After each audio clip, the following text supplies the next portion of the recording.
This is IGN. Coming up, Tim Burton, Michael Keaton, and Winona Ryder talk about bringing back the ghost with the most after 36 years. Welcome to your IGN Daily Update. But first, NBA 2K25 players are encountering a somewhat hilarious but very frustrating bug that sees their own MyPlayer character cloned and competing against or alongside them.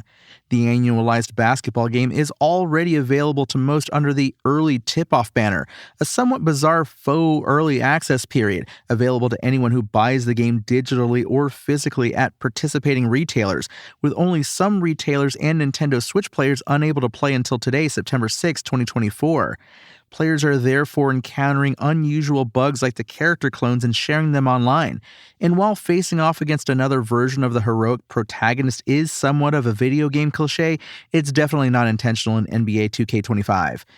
And Star Wars Outlaws director Julian Garrity has admitted to being a little disappointed in the Ubisoft game's review scores, but is committed to making it better.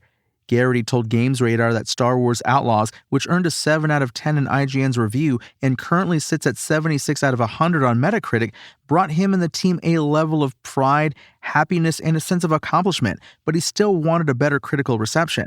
Star Wars Outlaws is the first open-world Star Wars game and already has a season pass announced, making post-launch support inevitable, but Garrity seems eager to add to the experience beyond that.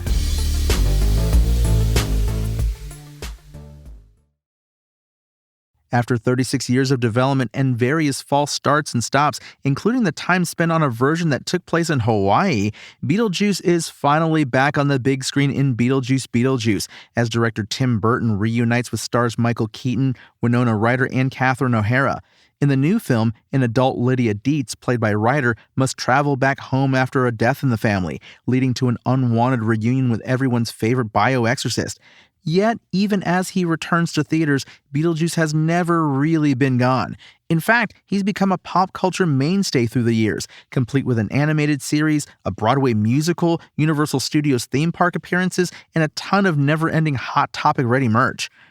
He's the ghost with the most, and he's usually up to no good, to say the least, but should we describe Beetlejuice as an outright villain? Whether in a collection of horror-themed jerseys or at a horror movie exhibit, you'll sometimes see Beetlejuice grouped alongside on-screen mutilators like Freddy, Jason, Chucky, and Michael. But does he truly fit in there? IGN asked the cast of Beetlejuice if their title character was a villain or not, and we got some varied responses. First, is Beetlejuice selfish or sexy? The man behind the makeup, Michael Keaton, pondered the question of whether Beetlejuice is a villain and replied, "He is, kind of, I guess. Yeah, I guess he functions as a villain." However, Keaton added, "But then he'll kind of come through for you, you know, if you pay him enough or something. He has no scruples." Speaking to a group of press at the Beetlejuice junket, Tim Burton was asked about the decision to not soften Beetlejuice as a character, despite his popularity, and the director replied, "Michael and I both love the fact that he was politically incorrect then, and he's politically incorrect now." Burton recalled he and Keaton recently being asked how Beetlejuice has evolved, saying, "We just start laughing because he doesn't." Keaton chuckled that when it came to getting back into the extremes of playing Beetlejuice after 36 years, Tim said he was kind of freaked out that it just came back so easily, and I'm kind of freaked out that it came back so easily too. Beetlejuice may be a horror comedy, but thanks to Tim Burton's invitingly outlandish and cartoonish visual approach, there have always been many kids who've loved the character and its macabre world, despite characters pulling off their faces or their heads or being split in two. Beetlejuice does push things a bit more, getting slightly darker and more graphic with its imagery, while still maintaining the same overall vibe and PG-13 rating. So, do these films make for good gateway or entry-level horror for aspiring young horror fans?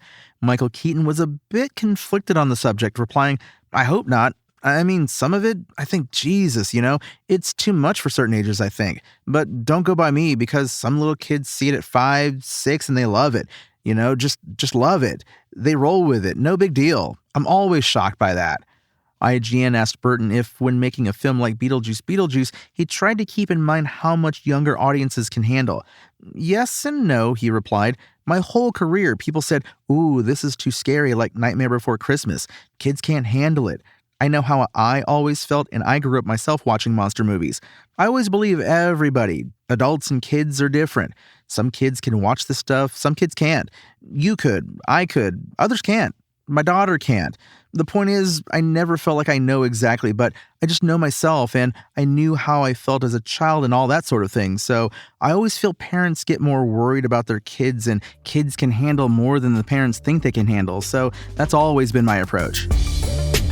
That's your IGN Daily Update, and you can check out a ton more of the interview with the Beetlejuice cast at IGN.com. My name is Tony Jackson, and if you want more news on your favorite games and entertainment topics, download our free app on your phone or console and subscribe to our weekly podcast through the podcast service of your choice.